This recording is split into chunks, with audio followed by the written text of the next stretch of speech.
Seit 2 Jahren sind wir mit unserem Camper bereits unterwegs. Auf dem abenteuerlichen Weg von Argentinien bis nach Alaska. Rund 60.000 Kilometer auf der Panamericana liegen bereits hinter uns. Genauso wie 17 Länder, von denen jedes auf seine eigene, ganz unterschiedliche Weise beeindruckt hat. Von Feuerland ging es über die extremen Höhen der Anden, nach Kolumbien und über Zentralamerika, weiter bis ins schöne und unglaublich vielseitige Mexiko. In diesem Vlog fahren wir entlang der Wein- und Käseroute von der geografischen Landesmitte Tequisquiapan über die Millionenmetropole Querétaro, die uns mit ihrem ruhigen kolonialen Zentrum extrem überrascht hat.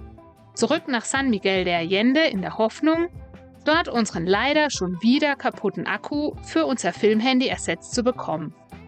Kommt mit uns auf eine Achterbahnfahrt der Gefühle und erlebt Mexiko hautnah. Morgen, gut geschlafen? Morgen. Ja, nee, irgendwie nicht so. Ich war bis um 1:30 wach. Keine Ahnung, mir gingen 100 Sachen durch den Kopf. Was denn? Alles Mögliche.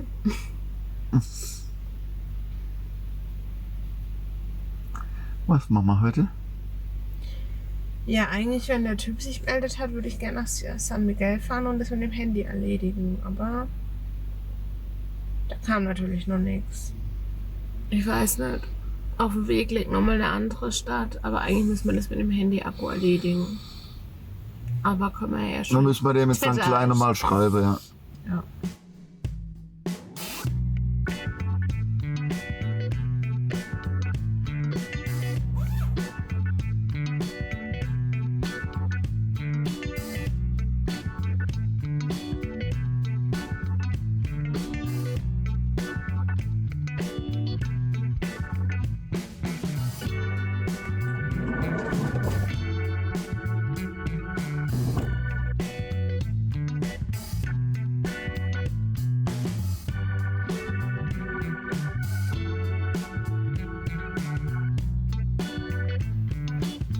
Jetzt warten wir ja immer noch auf den Handy-Reparateur leider. Und ich habe keinen Bock, schon wieder das nächste Städtle anzugucken. Deswegen macht das jetzt Julia einfach mal allein. Und ich arbeite derzeit am neuen Video. Das ist nämlich die letzten Tage schon wieder deutlich zu kurz gekommen. Und ja, ich brauche da ja auch immer irgendwie 10 Stunden oder so für ein Video. Daher mache ich hier einfach mal weiter und lasse Julia allein die Stadt erkunden. Eigentlich bin ich gar nicht so motiviert, heute die Stadt anzugucken. Irgendwie passt meine Stimmung heute zu dem herbstlich grauen Wetter. Keine Ahnung, das mit dem Handytyp geht mir auf den Wecker. Jetzt hängen wir hier doch wieder eine Woche fest und müssen deshalb warten. Und ja, diese Ungewissheit, wie die Reise einfach weitergeht und ob sie weitergeht, die macht mir einfach auch manchmal mehr und manchmal weniger zu schaffen.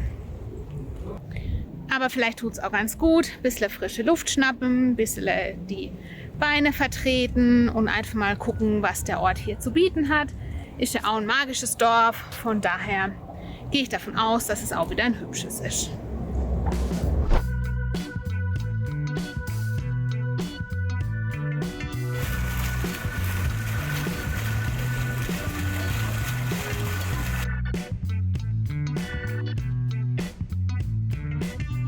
Ist ja ganz schön was los hier heute, wahrscheinlich weil es Sonntag ist und viele aus dem Umland, aus Mexico City hierher kommen. Und ich habe gerade was ganz Besonderes entdeckt, das wusste ich tatsächlich auch nicht. Und zwar befindet sich die Stadt Tequisquiapan wohl im geografischen Mittelpunkt von Mexiko. Heißt, wir sind jetzt genau in der Landesmitte von Mexiko.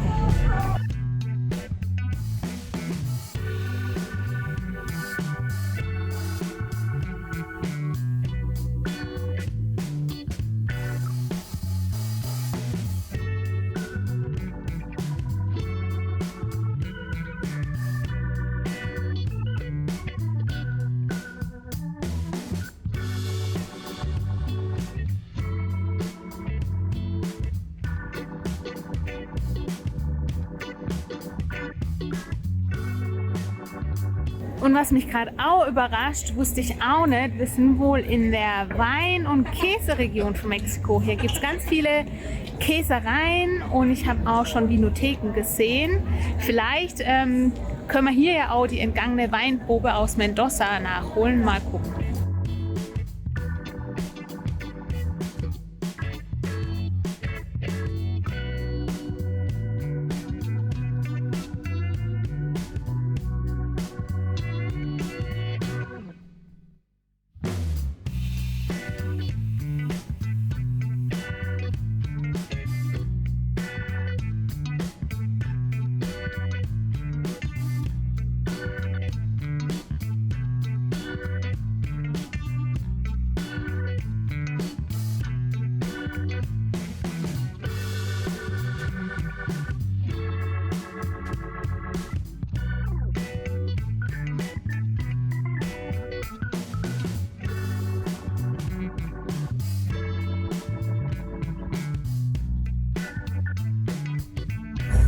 Auf jeden Fall, wie vermutet, nett hier und top in Schuss. Auch die Bäume alle gepflegt, es liegt kein Müll rum. Die Blümchen blühen, richtig farbenfroh. Mexiko halt.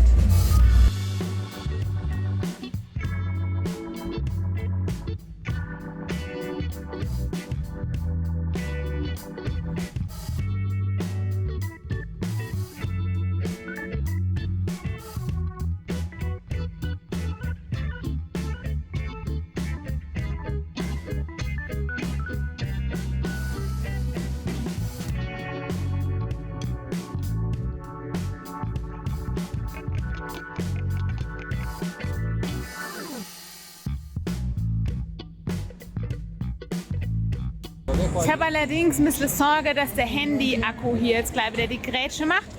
Aber ich freue mich auch schon drauf, nachher Simon hier von dem schönen Örtchen zu erzählen. Mal gucken, wie weit er gekommen ist und vielleicht können wir heute Abend nochmal zu zweit eine Runde drehen. Das wäre schön.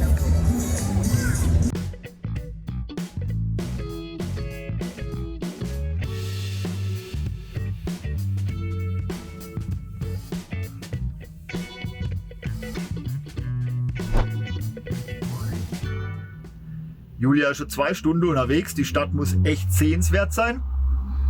Ich weiß gar nicht, was ich da verpasse. Jedenfalls habe ich schon ein ganzes Stückle am Video was gemacht gekriegt. Das ist gut. So geht es auch mal wieder weiter. Und jetzt müsste dann eigentlich auch langsam mal wieder zurückkommen. Die Kirche hier ist tatsächlich außergewöhnlich, weil sie rosa ist und gar nicht gelb und rot, wie die letzten immer waren.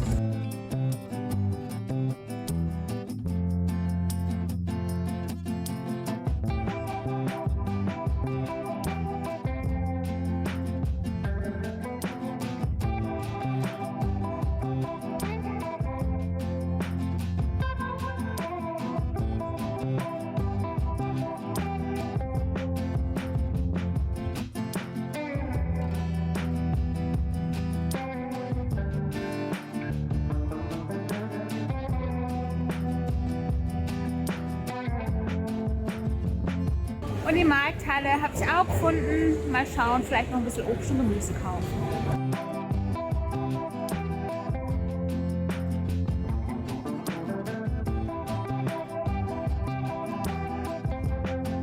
Jetzt schaut euch mal an, was ich gefunden habe. Hey, ein bayerisches Wirtshaus, wie es im Buche steht, mitten in Mexiko mit richtigem bayerischem Essen. Original eingerichtet. Ist super cool, ich bin gerade echt sprachlos.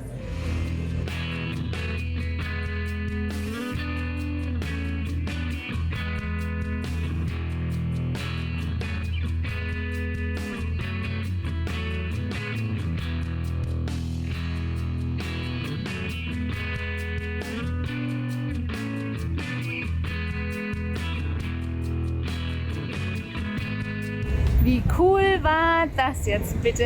Genau solche Momente machen die Reise aus. Weil ich irgendwie schlecht drauf und dann hat man wieder so ein Erlebnis. Keine Ahnung, vielleicht kommen wir hier auch mal hin und gehen Currywurst essen. Muss ich Simon auf jeden Fall erzählen.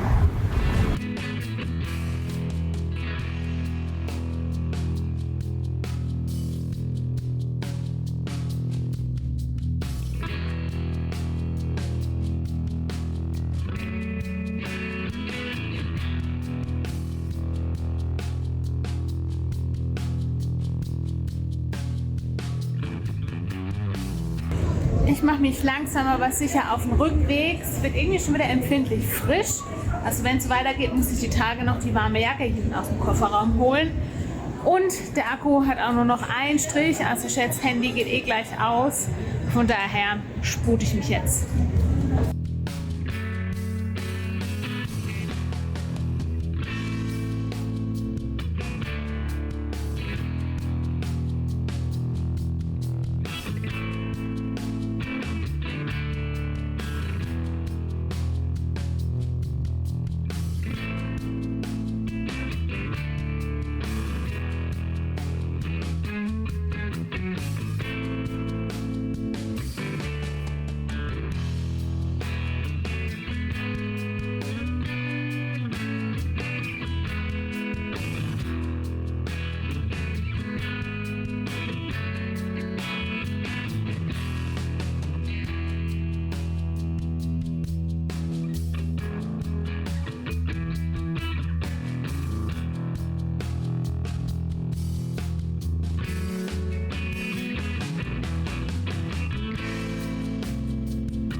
Hallöchen. Du wirst nicht glauben, was ich alles erlebt habe.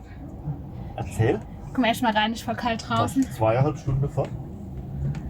Ich habe ein echt bayerisches Wirtshaus gesehen. Da gibt es Currywurst und Schnitzel. Currywurst. Und voll urig dekoriert. Ich will eine Currywurst. Ja, aber ich glaube, wir werden enttäuscht. Schmecken tut sie wahrscheinlich nicht. Und ich wusste auch nicht, dass der Ort hier Tequisquiapan der Mittelpunkt ist von Mexiko. Also anscheinend sind wir jetzt genau in der Mitte vom Land. Was heißt Mittelpunkt? Also, Geografischer Mittelpunkt. In der Mitte von Mexiko. okay, cool. Und ich wusste auch nicht, dass es hier Wein und Käse gibt. Hier gibt es überall ganz viele schöne Käse. Das habe ich aber schon gesehen bei der Herfahrt. Da war schon Wein und Käserebe und sowas, Weinrebe und Käsestück irgendwie mal auf einem Schild oder sowas. Okay, cool. Ja. Vielleicht können wir ja morgen irgendwie eine kleine Probe machen, hätte ich voll Bock drauf. Wir haben noch Scheiblettenkäse im Kühlschrank. Nein, richtiger Käse und ein kaltes Glas Weißwein, das wäre voll cool. Können wir mal gucken. Also es sah echt schön aus, muss man auf jeden Fall auch noch eine Runde Ja, mitnehmen. machen wir eine kleine Runde mal. Was haben wir Abendessen heute, wenn es schon keine Currywurst gibt? Wir haben noch die Garnelen.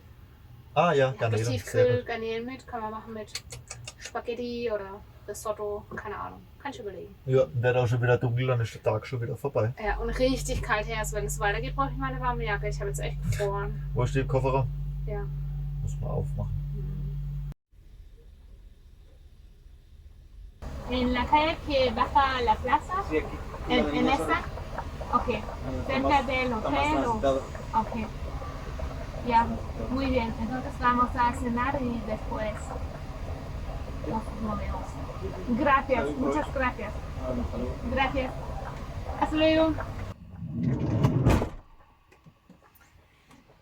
Der Polizist hat gerade gemeint, dass es hier in der Straße nicht so sicher wäre, weil es hier so dunkel ist. Und er hat ein bisschen Sorge wegen den Fahrrädern. Und hier hat es wohl auch schon Einbrüche gegeben. Wir sollen lieber da vorne hinstehen, an der Hauptstraße, die wo zur Plaza geht. Okay. Das wäre sicherer. Ich habe jetzt gesagt, wir essen zu Abend und dann parken wir lieber um. Aber Ja. sicher ist sicher. Ja, besser ist. Ist ja mega nett, dass die zumindest hierher kommen Ja, und uns das ja mitteilen, ich habe ihn oder? gefragt, wo er denkt, wo es besser ist. Und dann hat er gesagt, die Hauptstraße ist halt mehr befahren und da ist mehr Licht. Okay. Ja, dann essen wir und fahren um. Guten Appetit. Das sieht gut aus, Ja, dankeschön. Garnelen Spaghetti hat er schon ewig nicht mehr. Nein. Und dann aber umparken.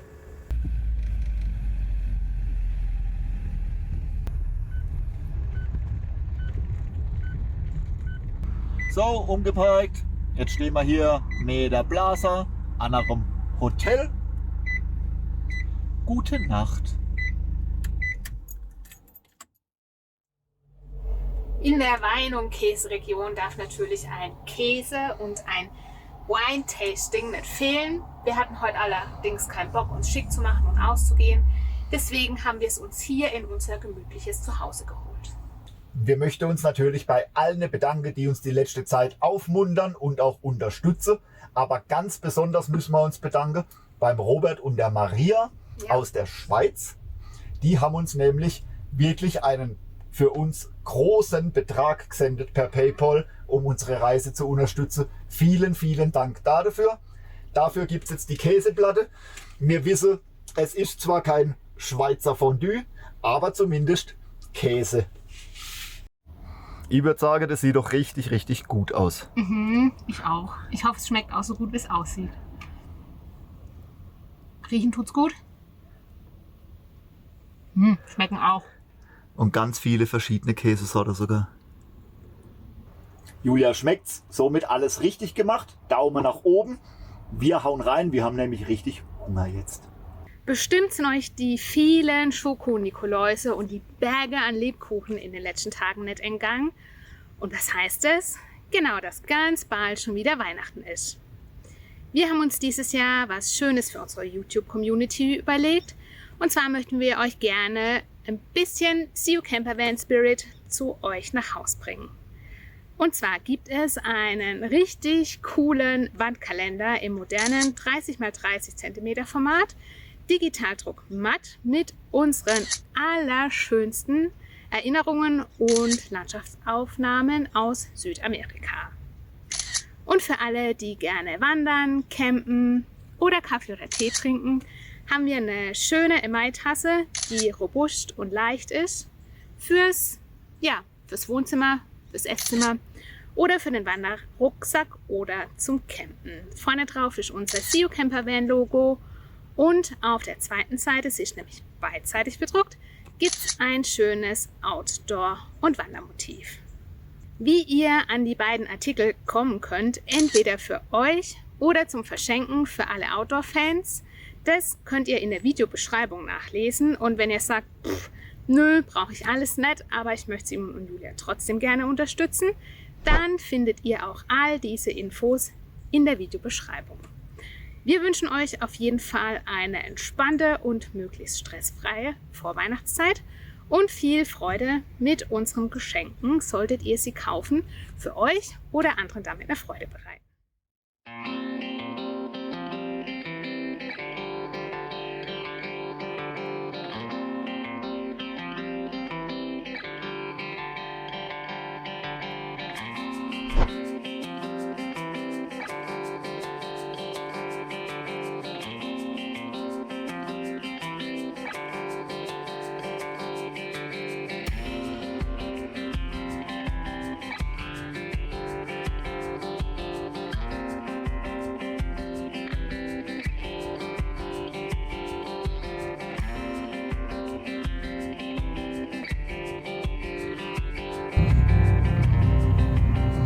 Von unserem Handymensch haben wir leider immer noch nichts gehört. Oh je, ich hoffe, das wird nicht richtig blöd, dass der sich jetzt nicht mehr meldet oder irgendwie stur stellt, nachdem er gesagt hat, kein Problem, er besorgt.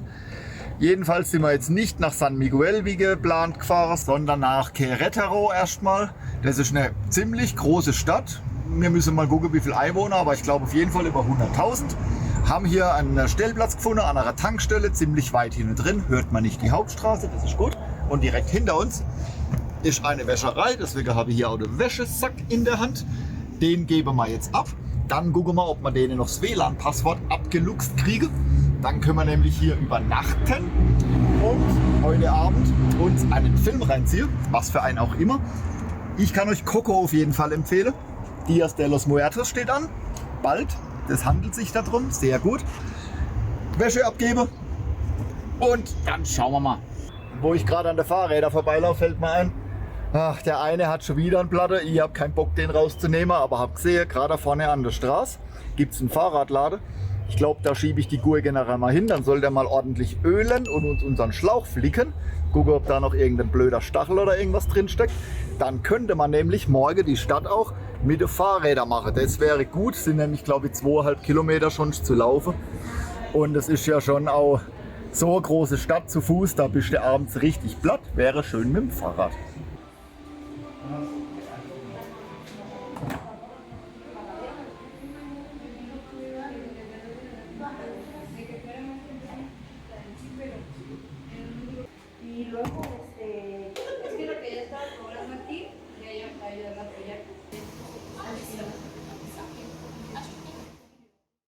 Ihr Lieben, bevor wir uns gleich mit den Drahteseln auf den Weg in die Stadt machen, erstmal ein fettes Dankeschön an unsere Community.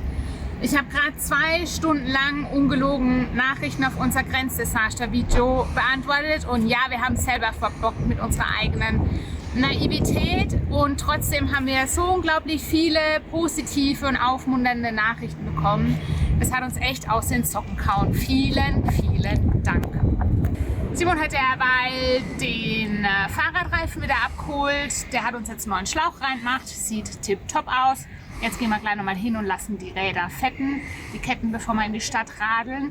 Und leider hat sich der Typ von dem Handy-Reparaturladen immer noch nicht auf eigene Faust gemeldet. Ich habe jetzt nochmal nachgefragt. Er hat gesagt, er hat seit gestern Probleme mit seinem Päckchenversender. Das Päckchen wäre irgendwo gerade lost im Status. Er hat mir auch den Screenshot geschickt, also ich glaube ihm das schon.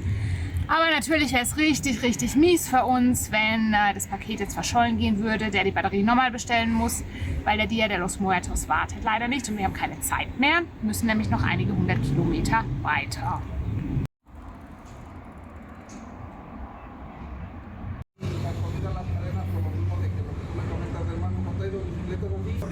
Kein Mechaniker da gerade, dann geht es jetzt halt so in die Stadt, das macht ja auch nichts, sie fahren ja Gott sei Dank, nur Schalte lässt sich nicht ordentlich, aber wir haben einen guten Gang eingelegt, daher alles easy und dann schauen wir vielleicht einfach heute Abend nochmal vorbei, vielleicht ist ja dann der Mechaniker da.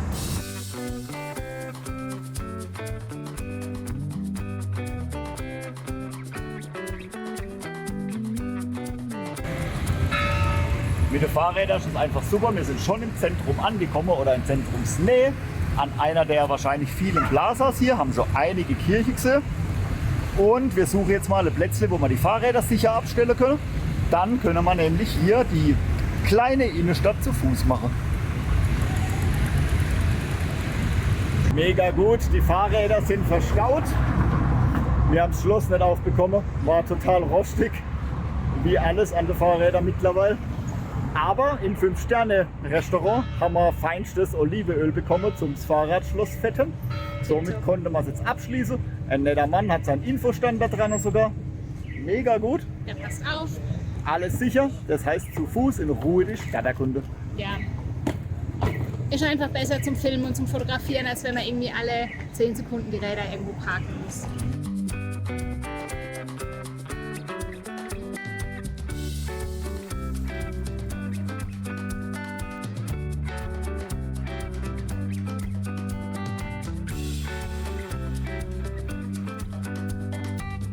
Schöne Plaza, wo geht's als nächstes Mal?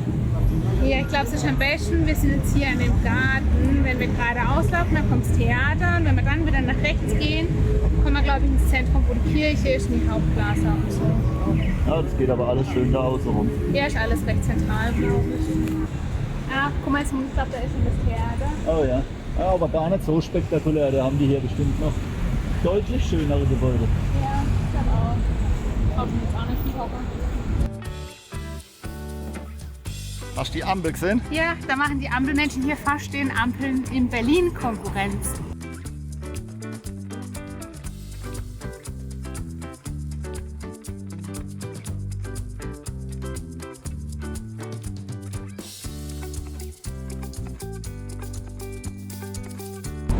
Eine Plaza an der anderen, eine schöner als die andere. Zu dem Monument hinter mir habe ich sogar noch eine kleine Geschichte. Und zwar hat in Querétaro die Unabhängigkeitsbewegung begonnen. Also hier wurde der Freiheitskampf gegen die Spanier initiiert.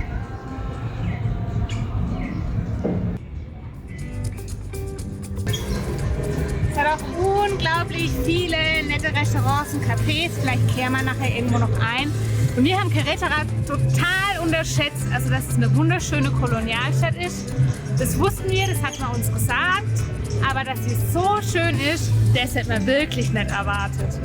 Und auch verschätzt haben wir uns bezüglich der Einwohnerzahl. Ich dachte, das ist irgendwie so eine Stadt wie Karlsruhe vielleicht, also 300.000. Aber es sind 1,9 Millionen. Und ist tatsächlich in den letzten Jahren die schnellst wachsendste Stadt in ganz Mexiko.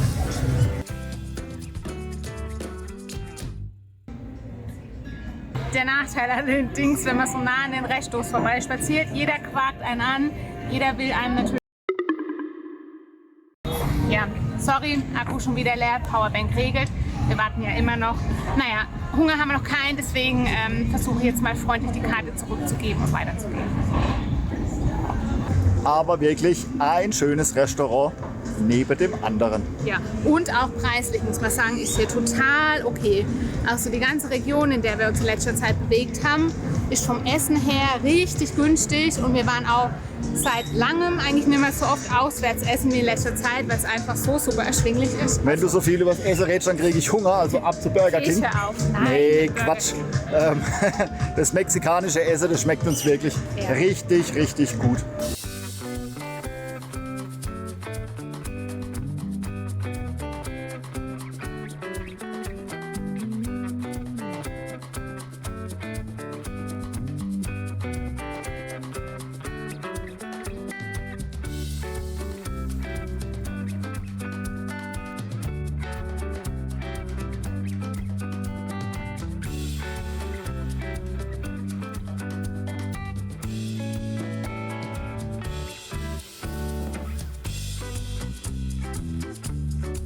Der Laden hier hat unglaublich schöne Shirts, jetzt auch zum Dia de los Muertos passend.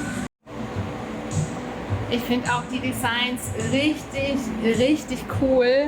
Aber der Stoff ist sehr angenehm, ist viskose sogar, also total gut für die Haut. Aber so ein Shirt kostet 40 €. Für uns viel, leider.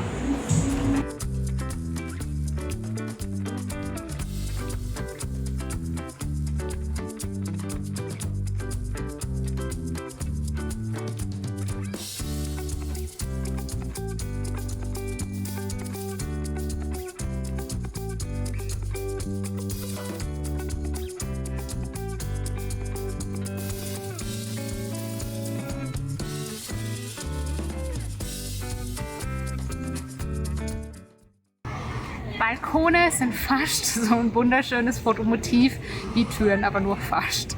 Guckt auf Insta, da gibt es dann in Kürze all die wundervollen Fotos von Querétaro.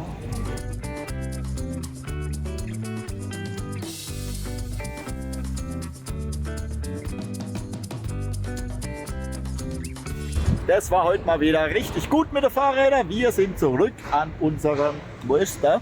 Zuhause. Ja, übernachte hier nochmal an der Tankstelle. Plätzle ist okay, war mega ruhig heute Nacht. Und morgen geht's weiter. Wo geht's hin, Julia?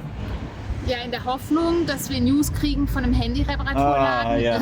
nach San Miguel. Wie gesagt, mehr wie 2 Tage können wir nicht mehr warten. Ansonsten müssen wir ohne neuen Handy-Akku nach Michoacán weiterfahren. Ja, es wäre total bescheiden, weil dann müssen wir ja auch wieder zurück. Und hoffentlich meldet sich der Typ da und kommt das blöde Paket an. Das wäre nice. Ja, kurzes Abendessen. Bis gleich morgen früh. War doch unerwartet schön jetzt Querétaro, oder? Für so eine große Stadt mit 2 Millionen. Ja. Ich hätte nie gedacht, dass es so ruhig ist. Ruhig, sauber, wirklich schön, schöne Innenstadt, 1000 Kirche, 50 Plazas, Ja. aber alles sauber, schön, also wirklich ordentliche Stadt. Das Viadukt ist ziemlich cool da, mitten in der Stadt. Ja, das war voll beeindruckend beim Reinfahren schon. Ja. Wir sind auch schon uralt. Ja, bleibt nur zu hoffen jetzt, dass wir richtig entschieden haben, nach San Miguel zu fahren wegen dem Handy-Akku. Ja, ist noch riesen Scheiß halt, ne? Der hat sich immer noch nicht gemeldet mit dem Akku und wenn wir jetzt da hinfahren und es gibt nichts, dann haben wir eigentlich jetzt auch nur einen Tag, maximal 2, dann müssen wir ja weiter weg. Ja. Dias de los Muertos. Dann war es ein Umweg von ich weiß nicht wie viel 100 Kilometer. Ja. Aber ich will dem jetzt auch nicht jeden Tag auf den Sack gehen und 3-mal eine WhatsApp Naja, er hat ja irgendwann mal gesagt, dass er Päckle kriegt bis um 2 oder so und dann tun wir halt einfach um 4 oder so heute nochmal schreiben, ob er den blöden Akku da jetzt bekommen hat und wenn nicht, dann Ja, oder wir laufen selber mal hin. Wenn wir dort sind. ja, oder wir schreiben ihm halt erstmal, ob er den Akku bekommen hat und wenn nicht, dann gehen wir halt hin und sagt, okay, dann halt hier Geld zurück, die weiß der Geier, wie viele Euros waren und dann müssen wir halt, Das Ganze ist erstattet. Ja, das wäre auch eine gute Idee. Da Irgendwo können wir auf jeden anders Fall noch mal weiterfahren. ja, wir fahren ja dann nicht mehr zurück, das sind ja dann, weiß der Geier, 100 Kilometer Umweg. ja, eben noch einmal. Naja, zumindest war ja auch San Miguel auf jeden Fall schön. Ja, das stimmt. Wer hätte gedacht, dass wir nochmal da hinkommen? Genau, und als wir da schon waren, haben wir ja jeden Abend auch Regen gehabt. Das war ja auch richtig doof und konnte eigentlich auch nie die Plaza und so da schön beleuchtet sehen. Abends Ja, bei vielleicht Dunkelheit. Stimmt. klappt ja das mal noch. Aber erstmal dahin, haben wir uns irgendwie 50 Kilometer noch und dann sehen wir weiter.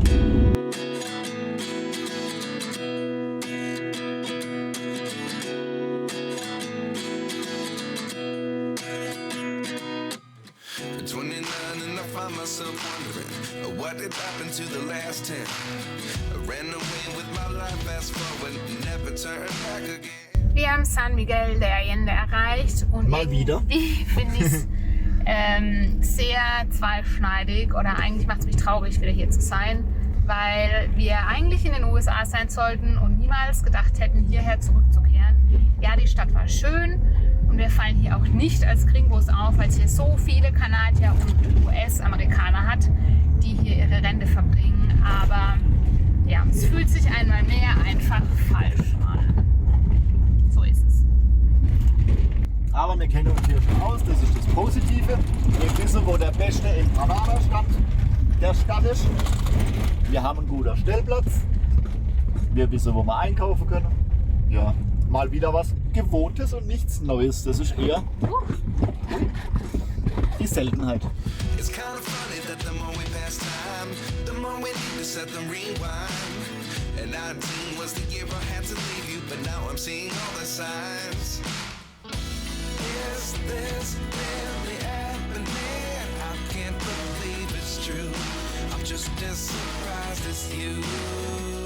Ich war gerade einkaufen, unter anderem in einem sehr luxuriösen Supermarkt hier in San Miguel, weil ich uns ein Baguette geholt habe. Alles andere habe ich aus dem mexikanischen Aldi, weil das für uns mit den Ersparnissen sonst einfach nicht geht. Was ich aber eigentlich sagen will, ist, dass es völlig verrückt ist, welches Paralleluniversum sich die kanadischen und US-Rentner hier aufgebaut haben. Also die leben hier völlig in ihrer eigenen Bubble. Es ist wunderschön mit all den Cafés und Restaurants und schicken Supermärkten. Ohne Frage, uns gefällt es hier auch. Aber dadurch hat sich das Leben für die Einheimischen einfach so exorbitant verteuert, dass die hier kaum mehr ihren Lebensunterhalt bestreiten können und schon in die Peripherie ziehen müssen. Ich habe den Supermarkt jetzt nicht gefilmt, ihr könnt ihn euch aber gern im letzten Vlog anschauen. Wir waren ja schon mal hier, wir verlinken ihn euch.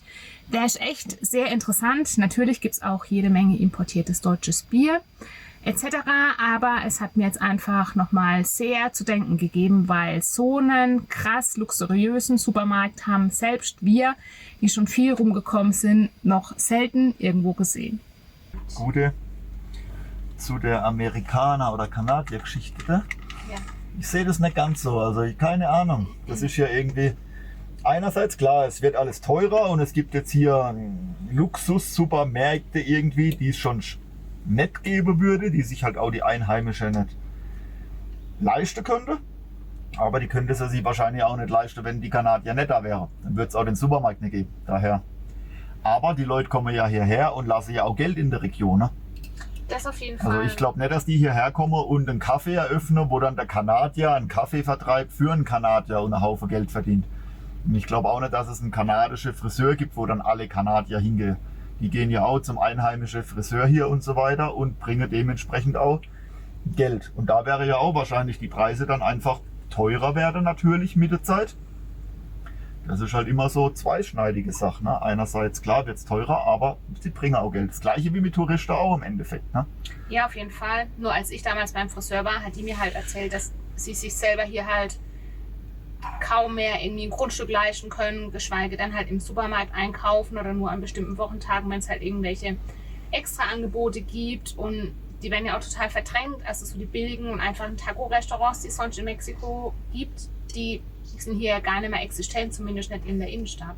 Und ich frage mich halt, warum wandern Leute irgendwo hinaus und erschaffen sich dann eigentlich die gleiche Welt, die sie zu Hause ja auch hatten. Klar, für die Kanadier und für die Amis ist es viel günstiger natürlich, hier zu das leben. ist der Grund, weil die kommen halt hierher und leben hier halt natürlich, keine Ahnung. Ich habe ja schon, mit dem einen oder anderen haben wir ja auch schon mal geredet.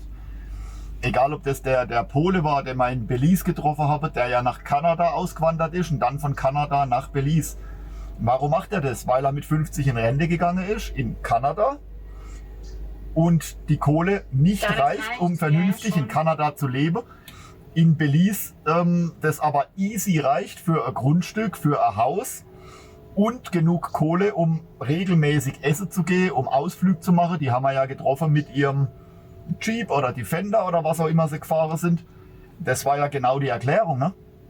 Ja. Warum wandern Deutsche, was weiß ich, oder sind die früher nach Spanien gegangen oder nach Portugal über den Winter oder vielleicht sogar dahin gezogen, weil es mit der deutschen Rente da gut aussieht, wie auch immer, ne? Klar, aber trotzdem tun wir Das einfach ist die halt- Einheimischen hier leid. Keine Frage, ja. Aber das ist halt so zweischneidige Geschichte, ne? Wie wird es ja vielleicht aussehen, wenn es halt keine Kanadier und kein Dings geben wird oder irgendwas, ne? Das Ja, weiß man halt immer nicht. Das Rührei wird kalt. das stimmt. Lass es dir schmecken. Mhm. Es ist und bleibt alles Mist derweil. Heute ist Tag 12, nachdem wir den Valentin vom Handy-Reparaturladen erstmals kontaktiert haben. Sauladen, ja. Natürlich muss auch ich heute erst wieder nachfragen, von alleine kam nichts. Ende vom Lied, die Batterie ist immer noch nicht da. Morgen Ja. ist Sonntag. Auf jeden Fall, bis heute hätte sie ja kommen sollen. Auf jeden Fall. Ja, auf jeden Fall. Morgen ist Sonntag, morgen hat der Laden zu, morgen kommt auch kein Lieferant und wir müssen morgen zwingend zu unserem Dia de los Muertos Spot weiterfahren, Ja. weil wir den Campingplatz nicht reservieren können. Der Tag der Toten ruft, ja, die Plätze sind da begrenzt leider. Ja. Also ich bin gerade sehr genervt, I'm sorry. Ja, dümmer kann es ja gar nicht laufen. Ne? Erster, was weiß ich, dass der wieder kaputt geht. Jetzt 100 Kilometer extra hierher gefahren, wo man ja gar nicht wollte. Weil der Akku auf jeden Fall bis heute beikommt, spätestens. Dann ja das Paket verschwunden und so weiter. Also dümmer kann es echt nicht laufen. Und jetzt müssen wir weiter, haben das scheiß Handy in der Tasche. Das geht alle 25 Minuten spätestens aus. Wenn wir filmen, müssen wir immer die Powerbank dran haben, sonst gibt es alles gar nichts. Und ja, das ist ja nicht alles. Ne? Jetzt müssen wir hoffen, dass er uns nicht verarscht, den Akku dann auch wirklich dahin schickt. Das ist ja auch wieder so eine Geschichte. Hast du schon gesagt? Wir haben ihn jetzt gebeten, dass er uns den neuen Handy-Akku, wenn er denn dann jemals kommt, weiß man ja nicht, Ja. bitte an den Campingplatz schickt und wir kümmern uns dann auf unsere Kosten drum, dass er eingebaut wird. Ja, das heißt genau, aber das muss ja auch erstmal klappen. Und dann stehen natürlich auch wieder die Kosten im Raum, ein neuer Handy-Reparateur erstmal zu suchen, der das dann macht, dann den zu bezahlen, dann haben wir jetzt 60 Euro Umweg hierhin und wieder zum Camping ausgegeben und das alles im Endeffekt für einen Arsch. Ne? In Deutschland hätte es, was weiß ich, 70 Euro gekostet und wäre innerhalb von 2 Tagen wieder da gewesen, habe ich gerade eben nachgeguckt. Ja, wenn er denn dann schickt. So der Status, wie gesagt, dümmer kann es nicht laufen. Ja. Und jetzt sind wir den ganzen Tag hier immer wieder rumgesessen. Gut, die Zeit ein bisschen genutzt für Blogschreiben, für Video machen.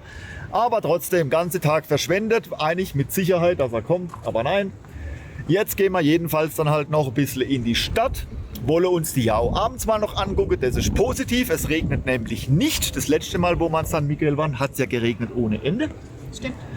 Ja, deswegen Stadt angucken, vielleicht noch ein bisschen in der Dämmerung. Ich denke, das ist richtig schön. Ein bisschen die Julia auf andere Gedanken bringen. This really happened here. I can't be too sure, but one day I'll be yours again.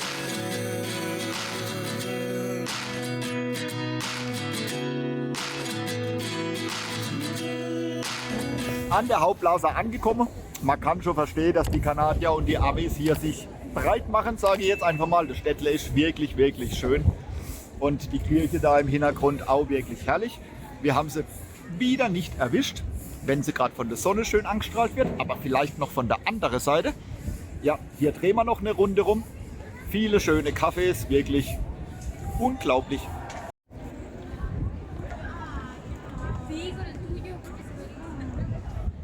Und ganz viele Bars und Cafés sind auch schon richtig schön geschmückt mit diesen orangenen Blumen. Das sind die Zeichen des Vorboten des Dia de los Muertos. Und wir haben jetzt wirklich schon viele Kirchen gesehen.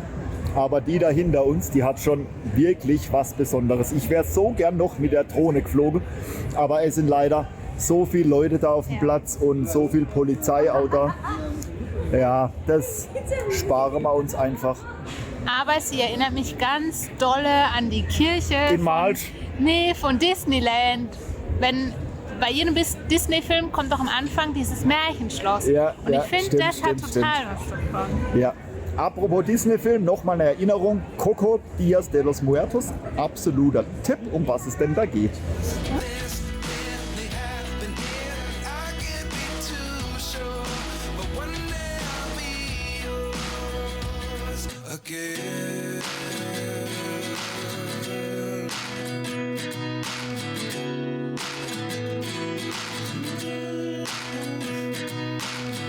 Life lessons come one in a dozen. The other 11 get something from nothing.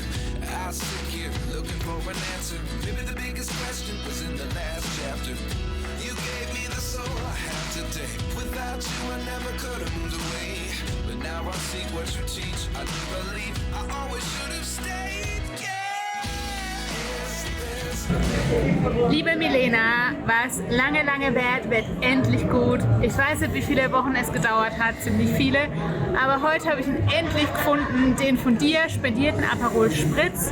Heute kommt er mir ehrlich gesagt auch ganz gelegen auf dich, auf unsere Freundschaft.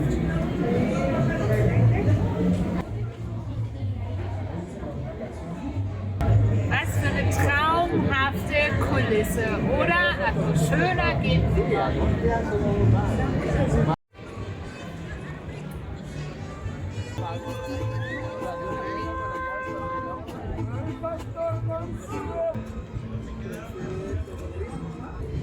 Wirklich schön und auch die Straße hier mit dem ganzen gelben Licht. Das sieht wahrscheinlich auf der Kamera gar nicht so gut aus, aber guckt euch einfach selber in echt an. Und jetzt aber ab nach Hause. Wir haben nämlich Hunger. Und mir ist mittlerweile kalt. Vielleicht auch aufgrund von dem vielen Eis Ja. und Aperol. Genau. Ist kühl geworden, ja, aber trotz allem, ja, allgemein ein angenehmes Wetter nach wie vor hier. Ja, und es ist und bleibt eine wunderschöne Stadt. I can't believe it's true. I'm just as surprised as you. Is this really happening?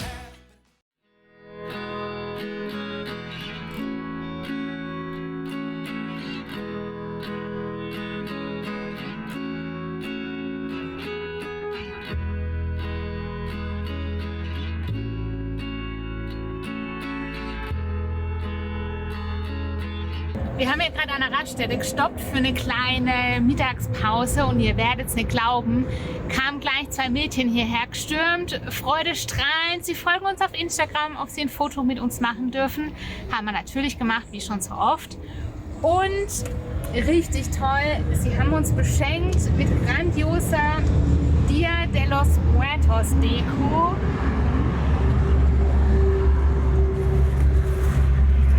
Können wir heute Abend unseren Van noch aufhübschen.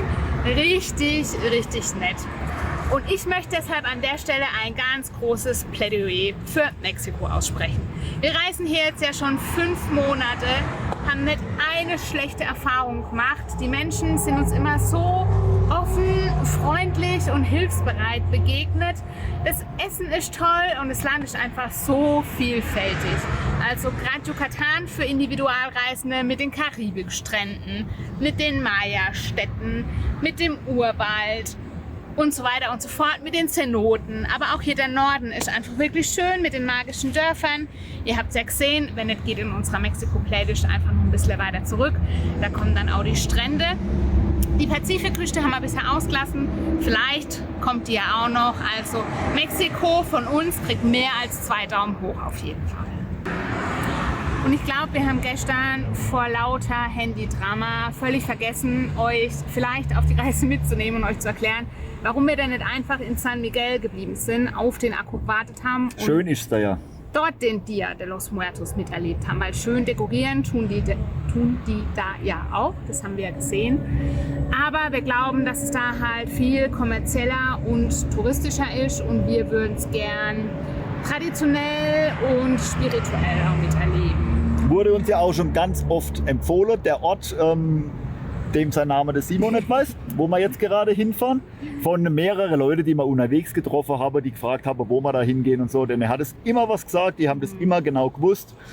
Deswegen glaube ich, eine gute Wahl für den Tag. Genau, Oaxaca wäre auch noch eine gute Option gewesen. Da ist auch sehr typisch, aber das ist südlich von Mexico City. Wir sind ja noch nördlich, waren schon in Oaxaca, deswegen wollen wir dahin nicht mehr zurück, sondern haben uns jetzt für Pátzcuaro im Bundesstaat Michoacán entschieden, wo man nämlich noch gar nicht war. Sehr gut, neuer Bundesstaat sogar.